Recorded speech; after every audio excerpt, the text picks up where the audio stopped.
Quero convidar aos irmãos a estarem abrindo a palavra de Deus no livro de Gênesis, no capítulo 22.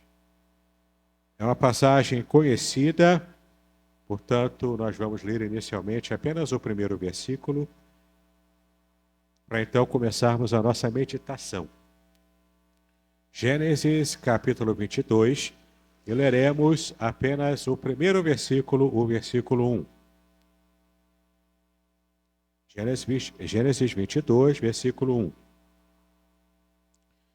E aconteceu, depois destas coisas, que provou Deus a Abraão, e disse-lhe: Abraão.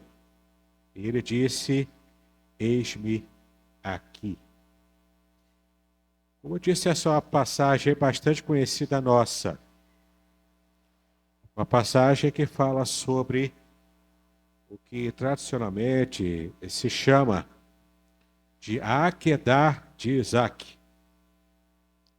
E erroneamente algumas pessoas dizem que se refere ao sacrifício de Isaac.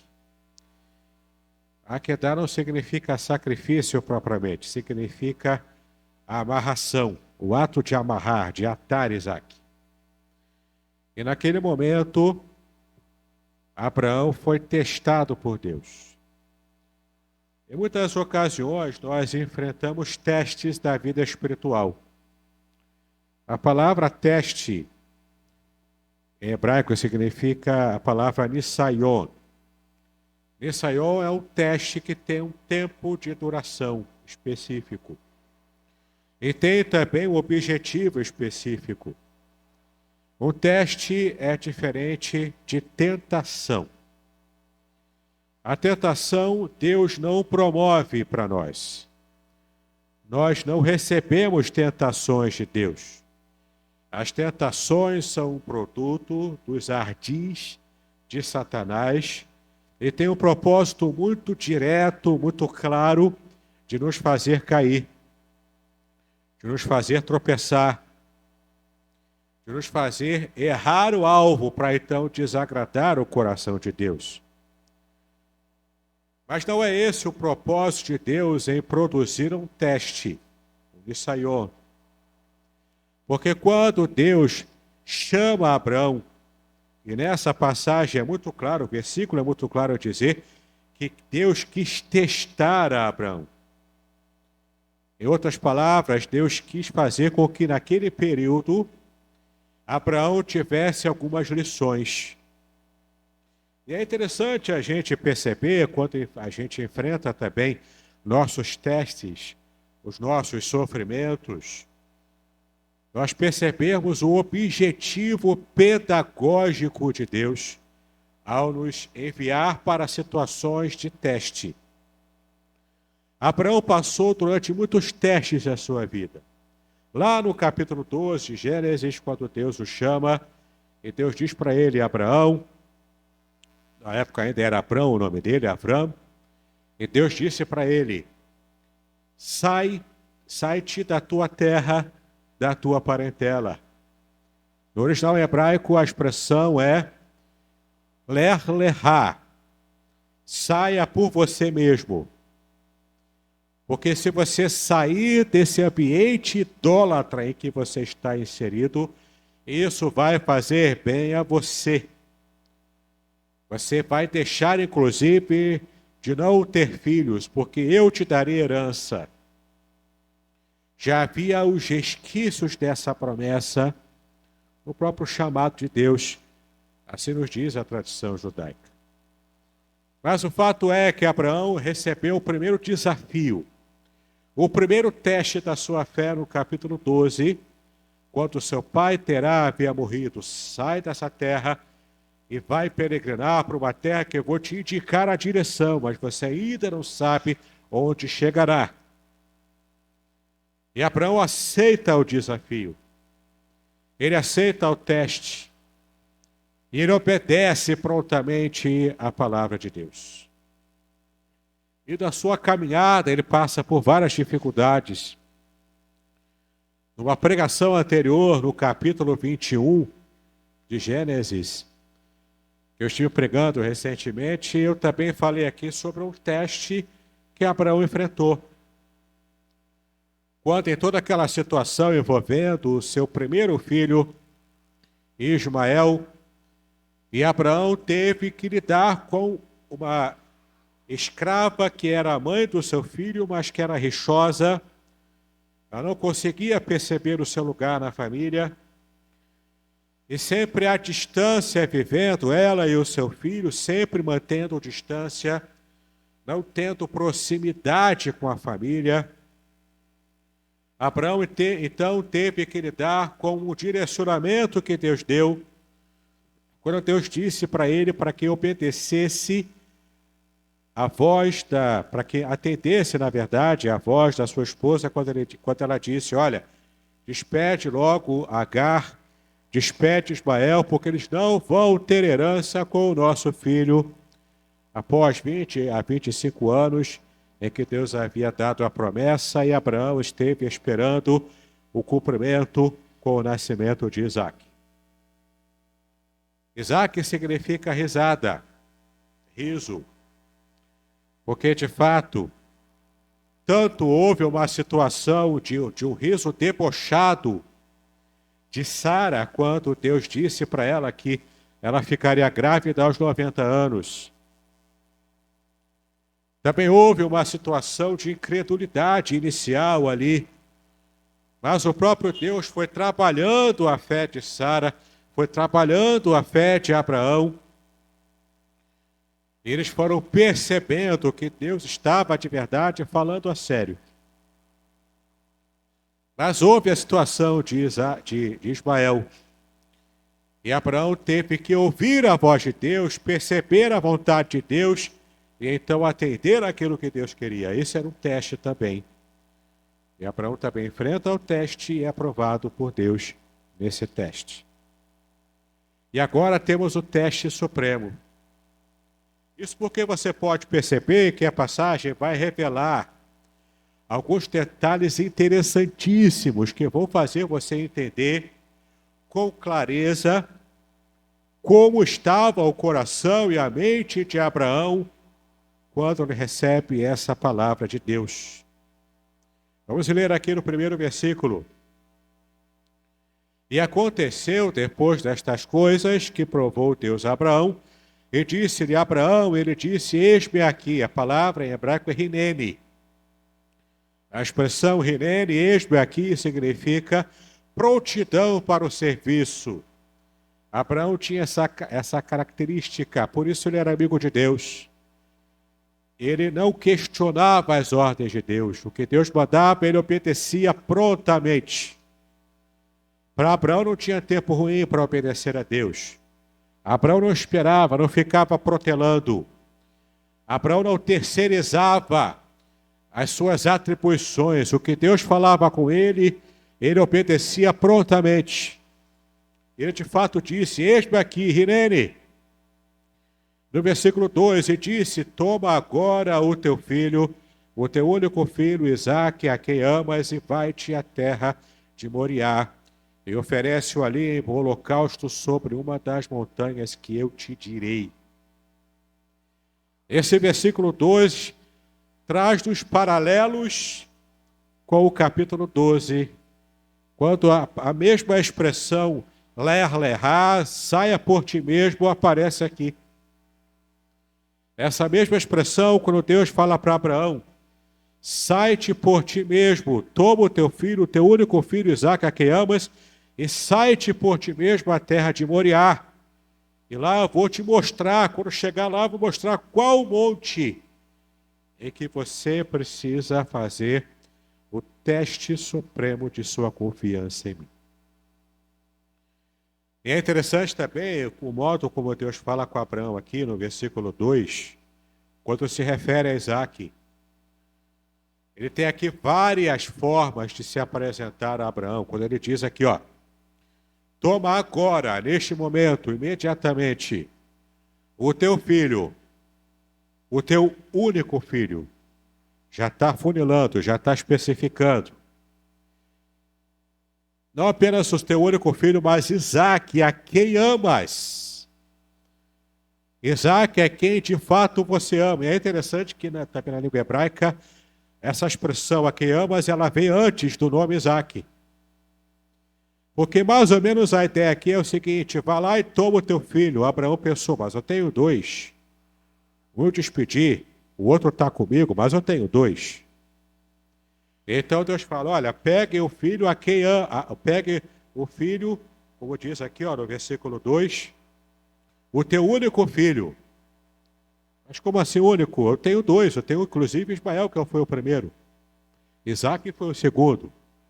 Então especifica, o filho a quem amas. Mas eu amo os dois. Eu amo Ismael, amo Isaac. De fato, Abraão sofreu muito para despedir Ismael. Então Deus especifica para Abraão, é Isaac. Se você não está entendendo, Abraão, é Isaac. Eu estou pedindo, Isaac, para que você o ofereça a mim. Versículo 13, então se levantou Abraão pela manhã, de madrugada, no dia seguinte, imediatamente, nas primeiras horas da manhã, abordou o seu jumento e tomou consigo 2 de seus moços, e Isaque, seu filho, e cortou lenha para o holocausto, levantou-se e foi ao lugar que Deus lhe dissera. Parte então Abraão de Berseba até Moriá, uma região específica em Jerusalém. Essa era uma viagem a pé de 3 dias. E percebam os irmãos uma coisa, Abraão era muito rico, tinha muitos servos. Ele não se dignou a pedir aos seus servos que fizessem o trabalho pesado. Ele acordou, ele preparou tudo, preparou a lenha, ele próprio preparou tudo, colocou em cima do seu jumento, pediu 2 servos para o acompanharem, mas ele tomou, por obediência, a iniciativa, a proatividade de fazer tudo. E olha que interessante também. Ele fez tudo, tomou consigo 2 dos seus servos, e Isaque, o seu filho, cortou a lenha para o holocausto, levantou-se e foi ao lugar que Deus lhe dissera. Ao 3º dia, levantou Abraão os seus olhos e viu o lugar de longe. Como disse, 3º dia, porque a viagem demorou 3 dias. Porque Deus pede que Abraão saia de Berseba, ande 3 dias para chegar até Moriá. E essa região de Moriá, especialmente o monte onde Deus pede o sacrifício de Isaque, é exatamente o local hoje em Israel, em Jerusalém, onde está colocada lá a cúpula dourada, a cúpula da rocha, aquela mesquita muçulmana. Ali é chamada até hoje a esplanada do templo, ou o monte do templo, porque de fato foi nesse monte em que Deus mandou que Abraão sacrificasse o seu filho. Foi ali que muitos anos depois Salomão construiu o primeiro templo e teve as sucessivas reconstruções, inclusive na época de Jesus. Naquele mesmo lugar onde hoje é a mesquita esplanada da rocha. E nós temos aqui o versículo continuando, nos falando no versículo 5. E disse Abraão a seus moços, ficai-vos aqui com o jumento, e eu e o moço iremos até ali, e havendo adorado, tornaremos a vós. Então 3 dias foram necessários para a viagem, e nesse período Deus esteve de propósito fazendo com que Abraão, durante esses 3 dias, pensasse, repensasse, confirmasse ou não a sua decisão de fazer o que Deus havia mandado. 3 dias Abraão estava com o seu coração em turbilhão, estava com a sua mente agitada.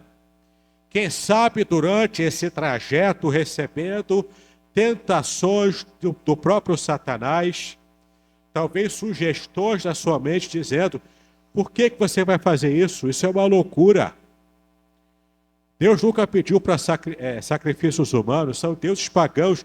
De onde você vinha, são esses deuses que pediam sacrifícios de criança. Por que você vai obedecer a essa voz que você ouviu? Tem certeza que você vai fazer isso? Queridos, em quantas situações da nossa vida nós recebemos um direcionamento claro de Deus. Um direcionamento perfeito, claro, onde não há dúvidas. E mesmo assim, Satanás vai tentando minar a nossa fé, a nossa confiança, com aquela sementinha de dúvida.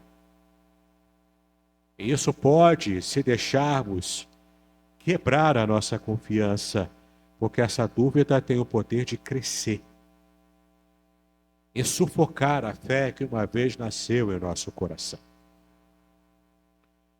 Abraão foi testado também nesses 3 dias de caminhada, junto com o seu filho, e para que não haja dúvidas, Isaque, que já não era uma criança, segundo a tradição judaica, ele devia ter aproximadamente entre 25 e 30 anos de idade.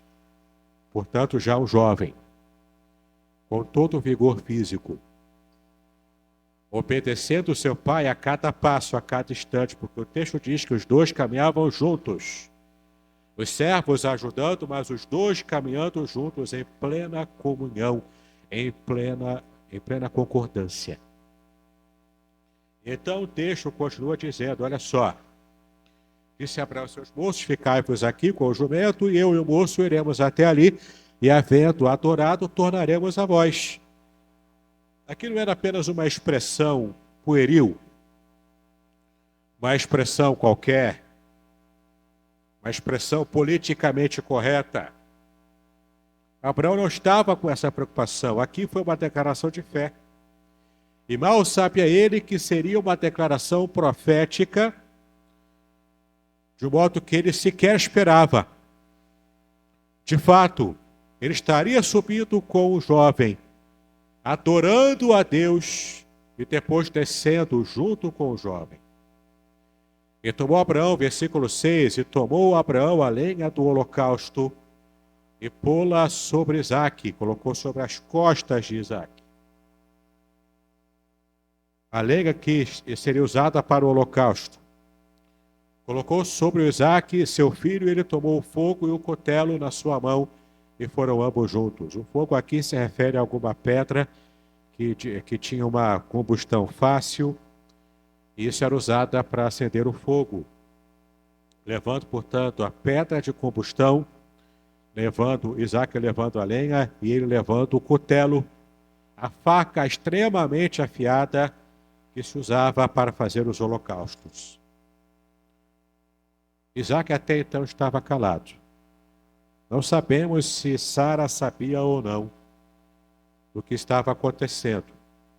Em geral, mulher tem o sexto sentido, mulher percebe coisas que o ser humano, que o homem, não percebe. E a gafe eu quase comento, né? Mulher percebe coisas que o homem, em geral, não percebe. Então, o que temos aqui? Temos a possibilidade, não a certeza, mas a possibilidade de que ou Sara sabia de tudo ou percebeu alguma coisa estranha e teve a mesma fé de Abraão, talvez estava em casa orando, ou ela sabia e de alguma forma não teve fé suficiente para lidar com esse tipo de teste que Deus estava fazendo, ou simplesmente não sabia de nada. Mas o fato é que o texto não se refere a Sara nem à reação dela. Mas o texto fala sobre Isaque. Isaque é até então calado, no versículo 7 ele fala. Então falou Isaque a Abraão, seu pai, e disse, meu pai, e ele disse, eis-me aqui, meu filho. E ele disse, eis aqui o fogo e a lenha, mas onde está o cordeiro para o holocausto? A mesma expressão, Rinene, eis-me aqui, Abraão disse para Isaque. Isso quer dizer que era uma postura geral da vida de Abraão, uma postura universal em tudo o que ele fazia, de estar sempre disposto, sempre atento, sempre pronto a fazer o que pediam a ele. Não apenas Deus, mas também sua família, seus amigos, aqueles que conviviam com ele. Então o jovem pergunta, ele percebeu, claro, tem aqui como acender o fogo, tem aqui a lenha que eu estou carregando, tem um cutelo com você, mas se é holocausto, oferta queimada por inteiro, está faltando o cordeiro. Está faltando aquele que será sacrificado. Versículo 8, Abraão dá a resposta de intensa fé. A resposta mais linda que ficou para os anais da história. E essa resposta ainda deve acalentar o nosso coração até ao dia de hoje. No versículo 8. E disse a Abraão, Deus proverá para si o cordeiro para o holocausto. No original hebraico está Deus verá o cordeiro. O verbo ver no sentido de prover. Como também falamos assim hoje, nos nossos dias, né? Quando a mulher pede para o marido, vai lá comprar pão, e o marido diz, pode deixar que eu vou ver isso para você. É ver no sentido de provisão, de prover. E o texto diz, então, que Abraão teve uma fé tão grande em Deus que ele disse para o seu filho Isaque, Deus verá, Deus proverá, porque Deus vê o que nós não podemos ver. A fé de Abraão era tão grande em Deus que ele sabia que Deus estava enxergando uma realidade acima da que ele próprio, como pai, que amava o filho, que estava com o coração em chamas, mas ele sabia que Deus estava enxergando. Porque não apenas Deus estava enxergando Abraão, mas Abraão também enxergava a Deus, porque já andava com Deus há cerca de 50 anos. Temos aqui então um pai com o coração doído, mas ele dizendo, Deus proverá para si o cordeiro para o holocausto do filho. Assim, o versículo 8 termina, assim caminharam ambos juntos. Era uma intimidade, era um companheirismo, era uma unidade tão grande que talvez isso fizesse só doer mais o coração de Abraão, porque ele sabia o que estava para acontecer. Pelo menos ele sabia o que Deus havia pedido. E eu fico me perguntando, Isaque permaneceu calado. Isaque não devia ser um jovem com pouco conhecimento. Isaque provavelmente percebeu o que estava acontecendo ali. E mesmo percebendo o que aconteceria, ele não abriu a boca para reclamar, para murmurar, sequer para duvidar do seu pai Abraão. Isaque não conhecia provavelmente Deus no mesmo nível que Abraão já conhecia. Ele estava aprendendo a dar os seus primeiros passos em direção aos cuidados de Deus, ao modo de Deus agir. Abraão já tinha uma estrada muito longa de caminhada com Deus. Mas Isaque conhecia o seu pai. Isaque amava o seu pai. E qual uma ovelha muda perante os seus tosqueadores, Isaque andou calado, percebendo ao seu redor o que estava para acontecer. Versículo 9, e chegaram ao lugar que Deus lhe dissera, edificou Abraão ali um altar, e pôs em ordem a lenha, e amarrou a Isaque o seu filho, e deitou-o sobre o altar, em cima da lenha. Quem carregou a lenha? Isaque. E ele próprio viu todo o holocausto sendo preparado. O altar sendo preparado com pedras que foram achadas ali no Monte Moriá. Aquelas pedras foram organizadas de modo redondo a estarem subindo e então tendo ali um platô para fazer o holocausto.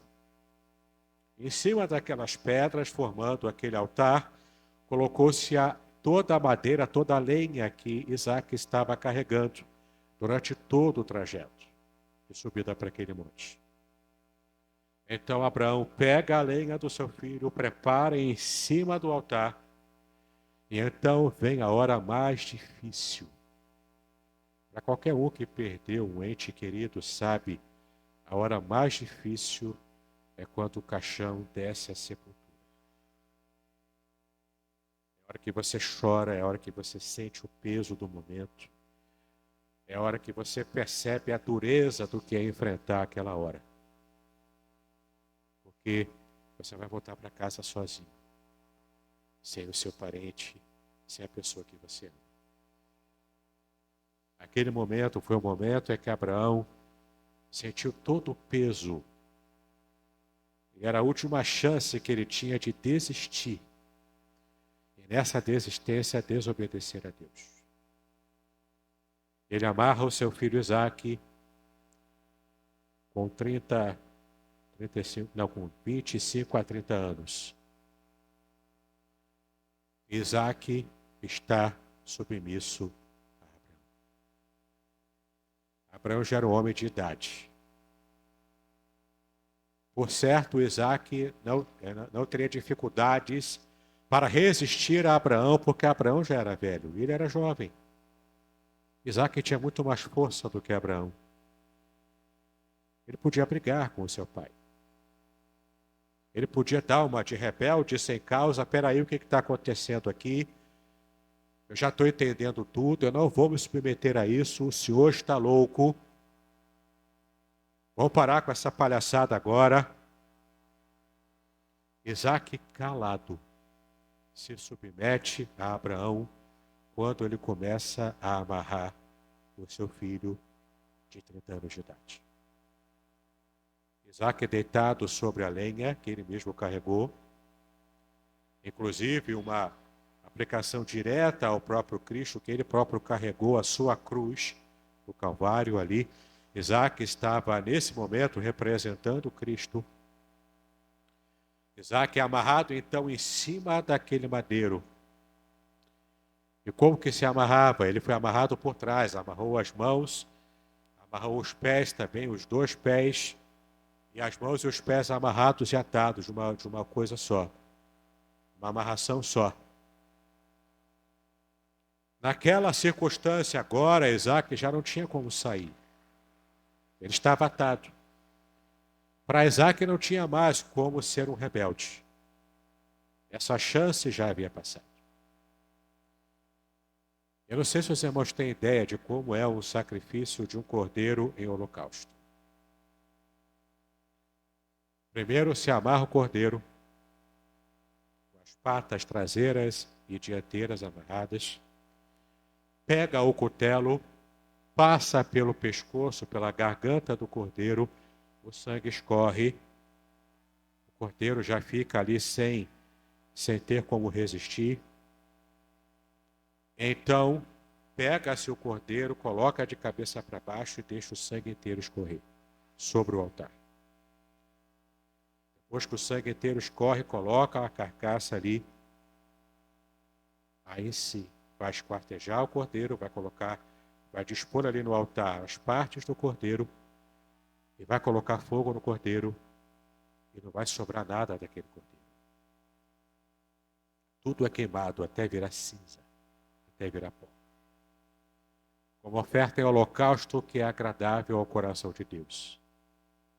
Você imagina Abraão, a cada passo que dava naqueles 3 dias, ele imaginando a cena do que seria se ele tivesse de verdade que fazer aquilo com o seu filho Isaque.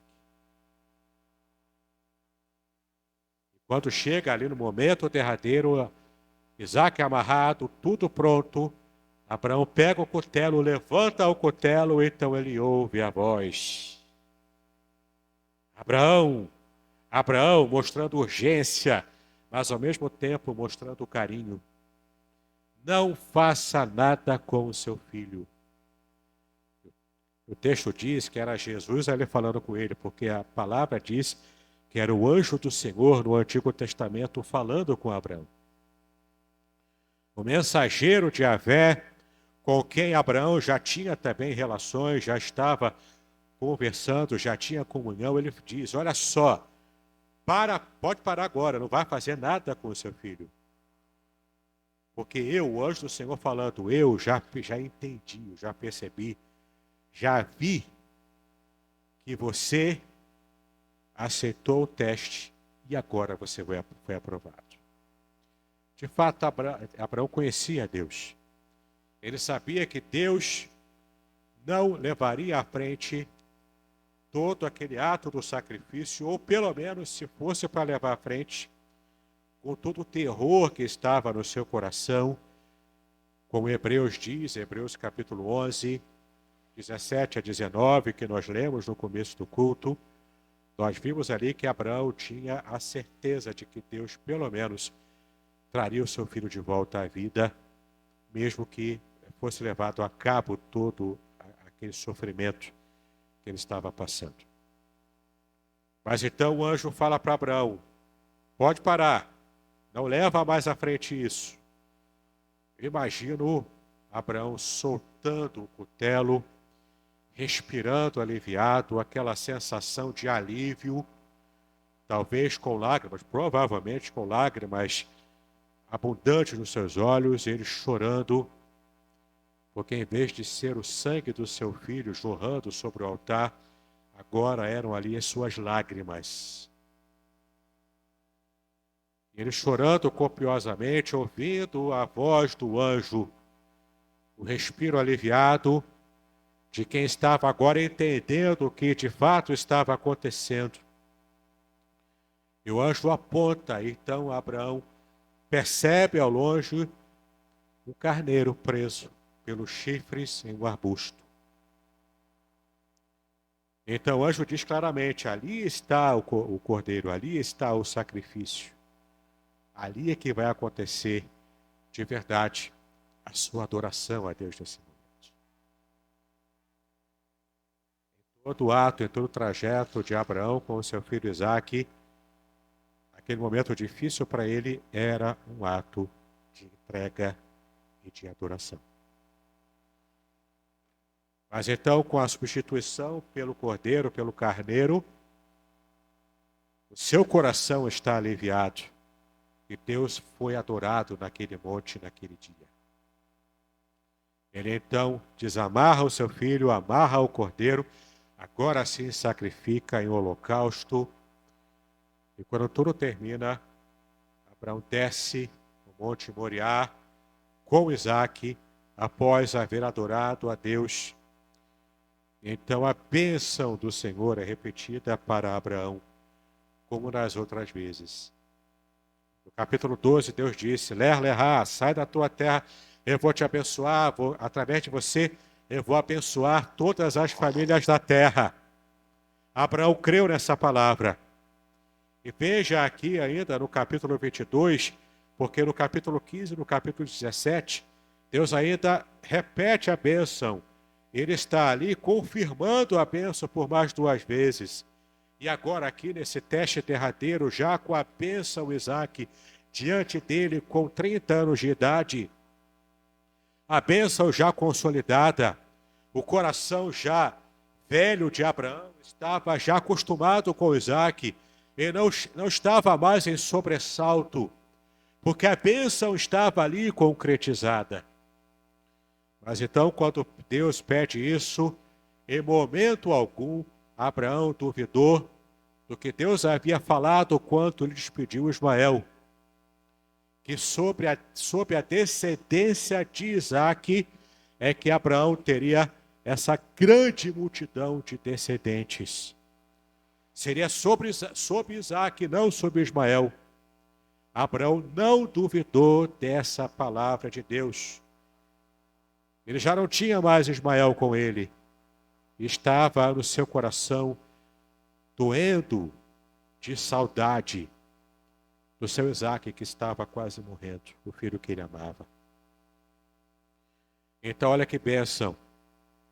O Senhor, está no versículo 11, mas o anjo do Senhor lhe bradou desde os céus e disse a Abraão, Abraão, ele disse aqui, então disse, não estenda a tua mão sobre o moço, não lhe faças nada, porquanto agora sei que temes a Deus, e não me negaste o teu filho, o teu único filho.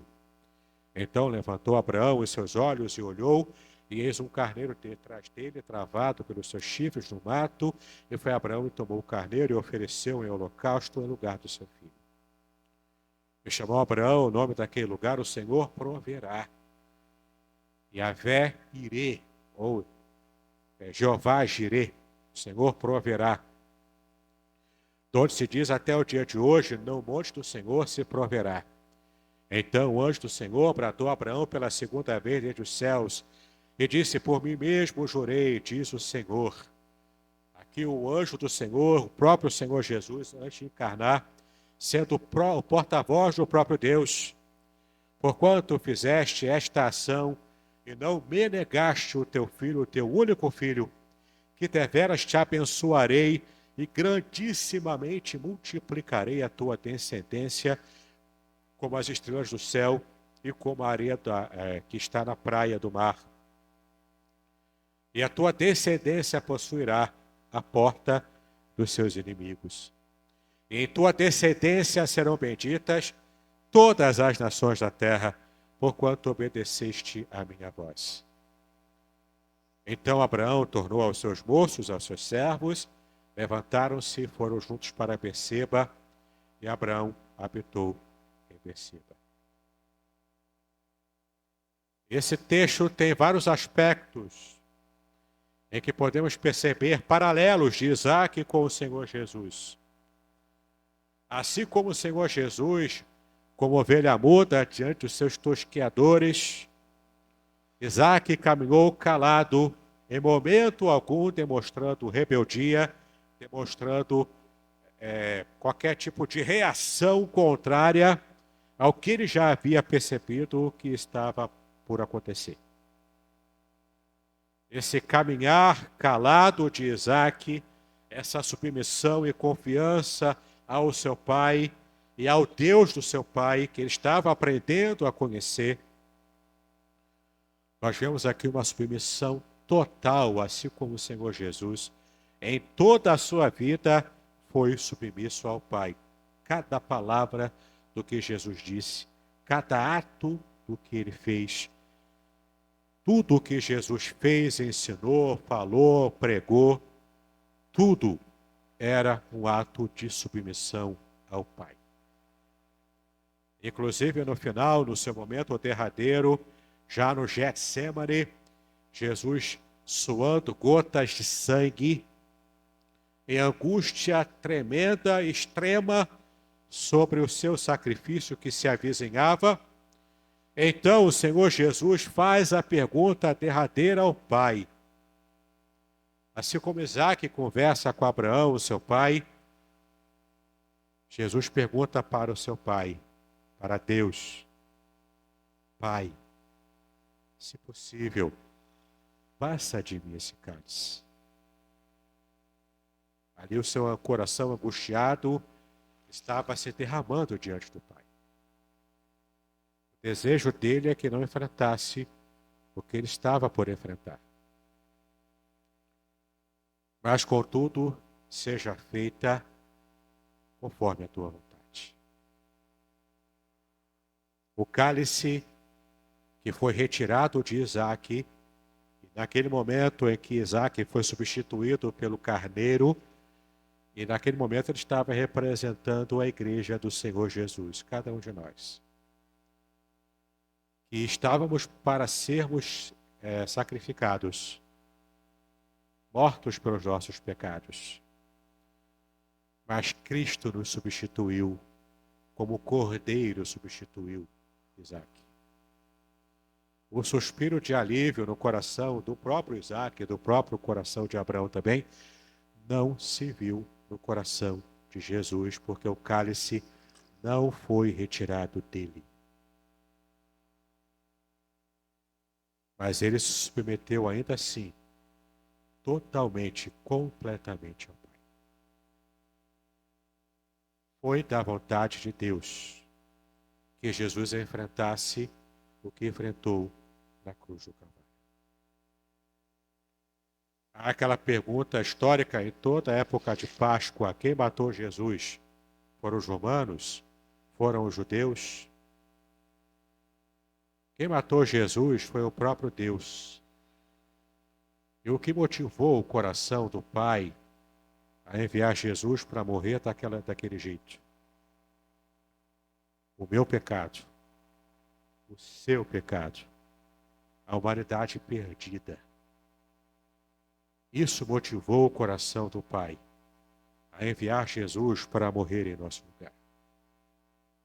Tal como o cordeiro que substituiu Isaac, nós fomos substituídos naquela cruz pelo Senhor Jesus, para que nós possamos hoje ter vida abundante, porque sim, Deus providenciou a nossa salvação. Jeová Jirê providenciou o cordeiro que foi morto desde a fundação do mundo, para trazer vida abundante, vida eterna a cada um de nós. Portanto, nós percebemos aqui a obediência de Abraão, a obediência de Isaac. Podemos aprender também com esse ato de obediência completa e total a Deus. E nesse momento eu quero perguntar a você, diante de tudo que você ouviu agora, nessa mensagem, nesse exemplo tão grandioso de fé de Abraão, do próprio Isaac, na amarração de Isaac, na aquedá de Isaac, no seu quase sacrifício, e principalmente em Cristo Jesus, o seu projeto de obediência completa e total a Deus, inaugurando o reino de Deus e trazendo salvação para nós. Diante de tudo isso, qual tem sido a sua resposta ao que Deus já mandou que você fizesse? Deus já te deu a direção. Você já sabe o que deve fazer. O que está faltando para que você cumpra o que Deus já te deu a ordem para fazer? Deus está esperando ouvir dos seus lábios: Hinene, eis-me aqui. Isaías respondeu isso para Deus: eis-me aqui, envia-me a mim. Tanto os servos de Deus no passado responderam: eis-me aqui. Meu irmão, em nome de Jesus, minha irmã, em nome de Jesus. Se Deus falou com você, responda: Hinene, eis-me aqui. Mas não fica só na palavra. Obedeça imediatamente o que Deus falou ao seu coração. Mas tenha certeza de que o que você ouviu foi de fato a voz de Deus, e não talvez uma loucura que possa ter brotado na sua mente. Como é que saberemos disso? Tendo uma vida de proximidade, de comunhão com Deus. Se você estiver longe de Deus, você não vai reconhecer a sua voz. Mas se você está perto do seu pastor, o pastor da sua alma, quando ele falar, você vai ouvi-lo e vai obedecê-lo em nome de Jesus. Meu servo, minha serva, quando eu te chamar, responda: eis-me aqui, envia-me. Que Deus te abençoe, em nome do Senhor Jesus.